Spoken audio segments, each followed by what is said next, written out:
આજે તમને વિશ્વાસ જ નહીં આવે કે મેં આજે ફક્ત દૂધીમાંથી જ પાઉંભાજીની ભાજી બનાવેલી હતી અને જે એકદમ ટેસ્ટી બની હતી અને ઘરનાને પણ કોઈને ખબર જ ના પડી કે મેં ફક્ત આ દૂધીમાંથી જ પાઉંભાજીની ભાજી બનાવેલી છે।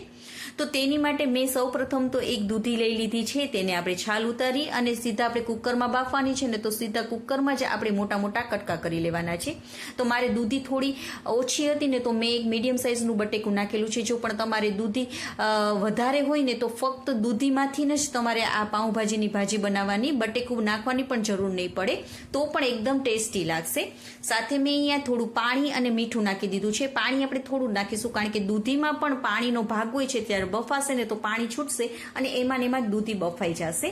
તો જો 4 થી 5 સીટી આપણે બાફવામાં કરી લેવાની છે। તો દૂધીમાં મારે થોડું જ પાણી રહ્યું છે ને, તો આપણી આ પાઉંભાજીની ભાજી થોડી ઢીલી જ હોય છે, માટે મેં થોડું પાણી રાખેલું છે। જો તમારે વધારે લાગતું હોય તો થોડું કાઢી નાખવાનું અને પછી તમારે આવી રીતે મેશ કરી લેવાનું છે।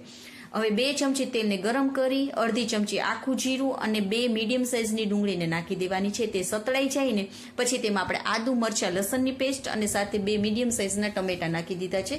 ટમેટા અને ડુંગળી જેટલું જ આપણે મીઠું નાખીશું, કારણ કે આપણે બાફવામાં પણ મીઠું નાખેલું છે, માટે જો તમે વધારે નાખશો ને તો તમારું ખારું થઈ જશે, માટે થોડુંક જ પહેલા નાખવાનું, પછી છેલ્લે જ્યારે તમને એવું લાગે ને તો તમારે મીઠું નાખી દેવાનું। હવે ટમેટા પણ એકદમ ગળી જાય ને ત્યાં સુધી તેને સતળાવા દેવાના છે। ગળી જાય ને એટલે આવી રીતે ચમચી વડે તેને મેશ કરી લેવાના, જેથી કરીને ગ્રેવી આપણી એકદમ સરસ થાય। હવે 2 મોટી ચમચી ભરીને મેં પાઉંભાજીનો મસાલો નાખ્યો છે અને 1 ચમચી ભરીને મેં કાશ્મીરી લાલ મરચું નાખેલું છે, જેથી કરીને બહાર જેવો જ એકદમ સરસ કલર આવશે। અને જો તમારી પાસે પાઉંભાજીનો મસાલો ના હોય ને, તો તમે આની જગ્યાએ ગરમ મસાલો પણ નાખી શકો, પણ જો પાઉંભાજીનો મસાલો નાખશો ને તો એકદમ ટેસ્ટી અને એકદમ પાઉંભાજીની ભાજી જેવી જ લાગશે આ તમારી દૂધીનું ભાજી। 1 મિનિટ સતળાઈ જાય ને પછી આપણે તેમાં આપણે જે દૂધીને મેશ કરીને રાખેલી છે તે નાખી દેવાની છે। હવે બધાને આપણે 5 મિનિટ માટે મીડિયમ ફ્લેમ ઉપર કૂક કરી લેવાની છે।